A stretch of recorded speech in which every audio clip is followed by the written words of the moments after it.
Video को like करें, channel को सब्सक्राइब करें और बेल आइकन दबाना ना भूलें। गरीब परी की दिवाली और जादुई स्वेटर। परीलोक में दिवाली आने वाली थी। पूरा परीलोक चमक रहा था और खुशी परी बहुत ही खुश थी। उसे बस एक ही बात का दुख था कि वह दिवाली सामान नहीं खरीद सकती थी क्योंकि वह बहुत ही गरीब थी, इसीलिए वह दुखी थी। कुछ ही दिनों में दिवाली है और मेरे पास तो दिवाली के लिए पैसे भी नहीं है। किसी भी तरह पैसों का इंतजाम तो करना ही पड़ेगा। पड़ोस में जो दादी रहती है, मुझे उम्मीद है वो मेरी मदद करेंगी। खुशी परी पड़ोस की दादी के पास जाती है।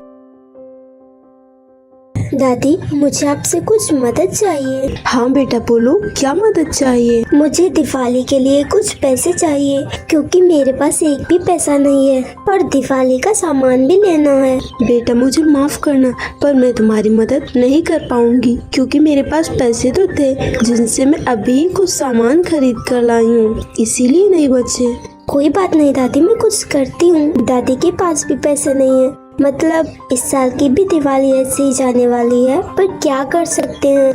खुशी परी वहीं सुनसान जगह पर बैठी हुई थी। धीरे धीरे रात होने लगती है। अरे रात होने वाली है, मुझे जल्दी से घर जाना चाहिए। वह घर जाने लगती है, तभी अचानक रास्ते में उसे एक स्वेटर पड़ा हुआ दिखाई देता है। ये स्वेटर तो बिल्कुल ही नया है, पर कोई भी ऐसे नया स्वेटर क्यों फेंकेगा, कुछ तो गड़बड़ है। तभी उस स्वेटर में से रोशनी होने लगती है और फिर बोलने लगता है, मैं एक परी की आत्मा हूँ और ये स्वेटर पहले मेरे था, इसीलिए मैं इस स्वेटर में ही रहती हूँ और मैं कुछ समय पहले तुम्हारे जैसे ही गरीब थी और इसी गरीबी के कारण एक दिन मेरा एक्सीडेंट हो गया। मैंने काफी देर तक लोगों से मदद मांगी पर किसी ने मेरी मदद नहीं की और मेरी मौत हो गई। पर मैं तुम्हारे साथ ऐसा नहीं होने दूंगी और तुम्हारी मदद करूंगी। ये लो, ये एक जादुई स्वेटर है और तुम इससे कुछ भी मांग सकती हो, तुम्हारी सारी चाह पूरी होंगी, पर तुम कभी भी लालच मत करना। मैं आपकी बातों का हमेशा ध्यान रखूंगी। आपका बहुत बहुत धन्यवाद। मैंने तो सोचा भी नहीं था इस साल की दिवाली मेरे लिए इतनी खास भी हो सकती है। अब मैं जा रहा हूँ। इतना कहते ही वह जादुई स्वेटर वहाँ से गायब हो जाता है और खुशी परी जादुई स्वेटर के साथ घर आ जाती है। जादुई स्वेटर, मुझे एक बहुत ही बड़ा घर चाहिए। उसके इतना कहते ही उसके छोटे से घर की जगह बहुत ही बड़ा घर आ जाता है और फिर बहुत ही अमीर हो जाती है। दिवाली आने पर फिर खुशी से दिवाली मनाती है, पर तभी अचानक एक दिन वह स्वेटर वाली आत्मा उसके घर आती है।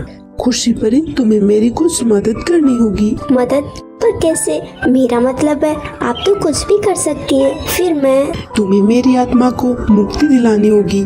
उसके लिए मैं जैसा कहती हूँ तुम्हें वैसा ही करना होगा। परी की आत्मा के कहे अनुसार ही खुशी परी वैसा ही करती है और उस स्वेटर वाली आत्मा को मुक्ति मिल जाती है। इस बात से भी खुशी परी बहुत ही खुश होती है। सो फ्रेंड्स, अगर आपको ये कहानी अच्छी लगी हो तो वीडियो को लाइक कीजिए और चैनल को सब्सक्राइब कीजिए।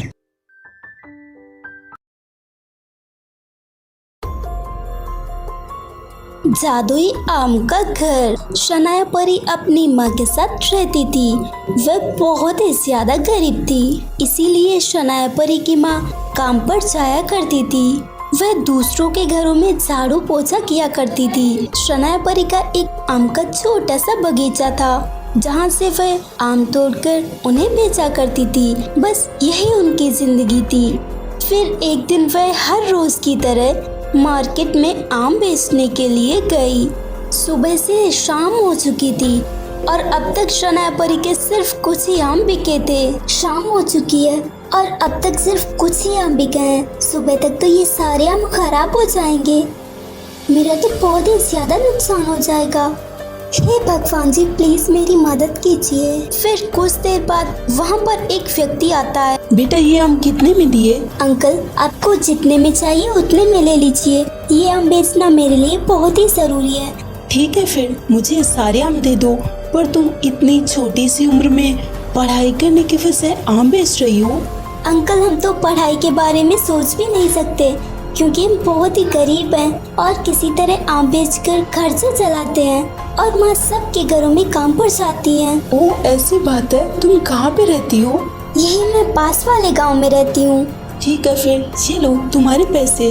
माँ, आज तो सारे आम बिक गए। सच में? फिर तो बहुत ही अच्छा हुआ। क्या हुआ है माँ आपको? दरअसल मेरी तबीयत थोड़ी सी खराब है। पर आपने मुझे इस बारे में क्यों नहीं बताया? मैं अभी आपके लिए दवाई लेकर आती हूँ। नहीं, रहने दो बेटा, मैं ऐसे ही ठीक हो जाऊंगी। दवाइयों की जरूरत नहीं। तुमने बहुत मेहनत करके ये सारे आम बेचे हैं और सारे पैसे दवाई में ही चले जाएंगे, इसीलिए मुझे दवाई की जरूरत नहीं। मैं ऐसे ही ठीक हो जाऊंगी। और हाँ, मालकिन ने मुझे थोड़ा सा खाना दिया था, वहीं पे रखा है, उसे खा लो। नहीं माँ, मैं अभी आपके लिए दवाई लाती हूँ, उसके बाद ही मैं खाना खाऊंगी। शनाया परी दवाई लेने के लिए चली जाती है। फिर वह हर रोज की तरह दूसरे दिन अपने आम तोड़ने के लिए बगीचे में जाती है तो देखती है कि उसके बगीचे के सारे आम गायब थे। ये क्या, बगीचे के सारे आम कहाँ गए? कल तक तो सब ठीक था, रातों रात सारे आम कहाँ गायब हो सकते हैं? मुझे कुछ समझ नहीं आ रहा। बस यहीं पे एक आम पड़ा हुआ है। तभी अचानक वह साधारण आम एक बड़े से आम का रूप ले लेता है और एक सुनहरे घर के रूप में बदल जाता है। ये सब क्या हो रहा है? मुझे कुछ समझ नहीं आ रहा।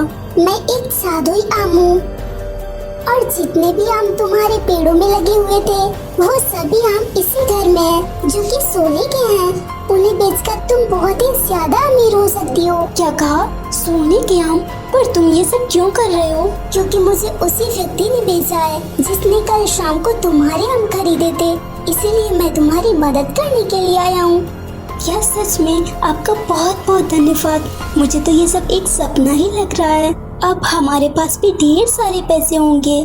सो फ्रेंड्स, अगर आपको ये कहानी अच्छी लगी हो तो वीडियो को लाइक कीजिए, चैनल को सब्सक्राइब कीजिए और हमें कमेंट करके ज़रूर बताएं कि आपको कहानी कैसी लगी।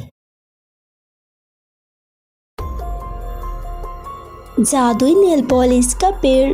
अंतरिक्ष में बसे हुए एक खूबसूरत से परीलोक में एक जादुई नेल पॉलिश का पेड़ हुआ करता था। वह नेल पॉलिश का पेड़ एक जादुई जंगल में था जिस बारे में किसी को भी कुछ भी पता नहीं था।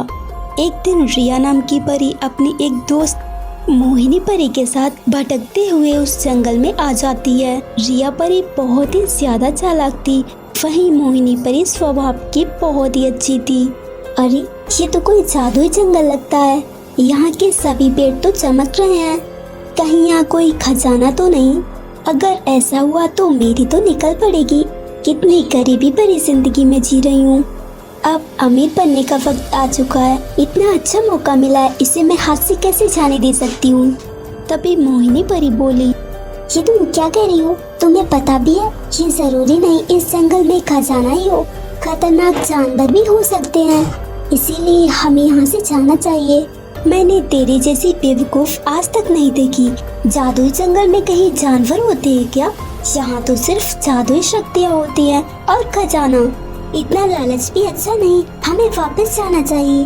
तुझे जाना है तो जा, लेकिन मैं तो खजाना लेकर ही जाऊंगी। मैं तुम्हें अकेला छोड़कर नहीं जा सकती, इसीलिए तुम्हारे साथ जाना ही पड़ेगा। फिर वह दोनों आगे बढ़ती हैं। तभी उन्हें वह जादुई नेल पॉलिश का पेड़ दिखाई देता है। अरे ये क्या, जादुई नेल पॉलिश का पेड़? ये तो मैंने जिंदगी में पहली बार देखा है। मेरी मदद करो प्लीज। ये तो बातें भी कर सकता है। क्या तुम उस नदी से थोड़ा पानी लाकर मेरे ऊपर डाल सकती हो? यहाँ जो भी आता है वो मेरे ऊपर पानी डालता है, जिससे मैं जीवित रहता हूँ। अगर तुम ऐसा करती हो तो मैं तुम्हें एक जादुई नेल पॉलिश दूंगा, जिसे तुम जिस भी चीज पर लगाओगी वह सोने की हो जाएगी। ओह, ऐसा है क्या? फिर मुझे पानी डालने की क्या जरूरत? मैं तो ऐसे ही नेल पॉलिश ले सकती हूँ। नहीं प्लीज ऐसा मत करो, मैं जीवित नहीं बचूंगा। पर उससे मुझे कोई फर्क नहीं पड़ता, तुम मरो या जियो। फिर रिया परी एक नेल पॉलिश तोड़ लेती है। चल मोहिनी, पर रिया हमें इस जादुई पेड़ की मदद करनी चाहिए। बढ़िया दयावान, चल चुपचाप। नहीं, मैं इसकी मदद किए बिना यहाँ से नहीं जा सकती। तुझे मरना है तो मर, मुझे क्या, जो चाहे कर, मैं तो चली। फिर रिया परी वहाँ से चली जाती है। तभी मोहिनी परी नदी से पानी लाकर उस जादुई पेड़ में डाल देती है। तुम्हारा बहुत बहुत धन्यवाद, मैं तुम्हारा सन कभी नहीं भूलूंगा। तुम कितनी अच्छी हो।